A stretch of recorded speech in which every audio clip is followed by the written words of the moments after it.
Losing a child is like getting a traumatic brain injury. It's different than any other loss. This has changed me. It's changed the way that I approach life. It's changed the way that I approach my work, and it's changed the things that I consider important. My name is James Greer, and I'm the President and Chief Executive Officer of WellPower.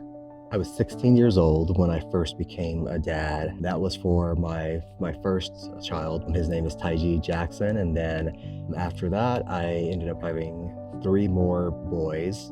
When Taiji got into middle school, he started to get into music and became very good at it. He was a better producer than he was a rapper, although he was amazing as a rapper. And I said, "You are gonna have a long career in producing." When Taiji was 15 years old, he was diagnosed as a type 1 diabetic. Part of him, he was angry at that his life had to be different than his friends. Taiji did not always take care of his health in the way that he should have. He would struggle back and forth, be hospitalized. This was 2023, the weekend of Thanksgiving. His mom called me and she's just in tears. And that's when she tells me that he's gone.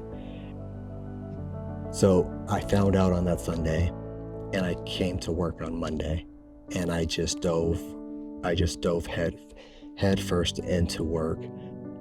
We didn't have Taiji's funeral services until a few weeks after he'd passed. He didn't want a traditional funeral service. He wanted a celebration. That's just who he was.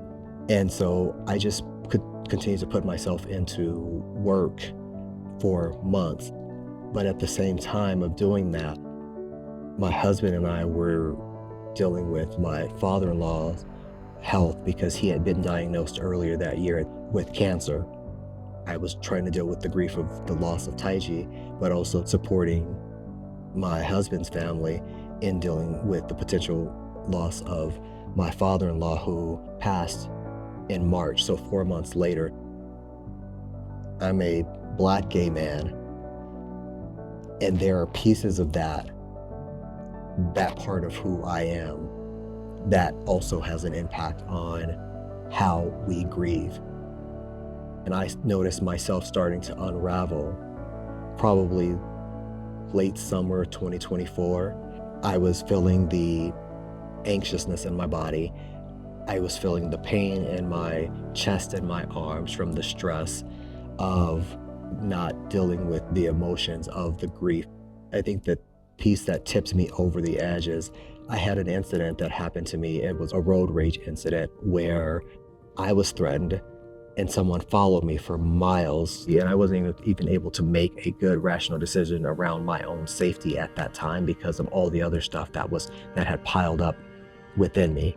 And that was the moment that pushed me to, okay, James, you need to get yourself back together. At the time, I didn't even have a therapist. I was looking for one. I couldn't find anyone that was a good match for me. Jody Ryan, our chief medical officer, said, "James, I think I have the perfect person for you." And he was right. I was able to receive the resources and supports that I needed to get better. People within WellPower, my family, the support system that I'd received, they met me exactly where I was.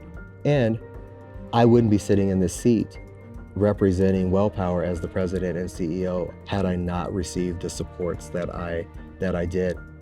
The work that our staff do has a critical impact on people's lives. It has a critical impact on our community.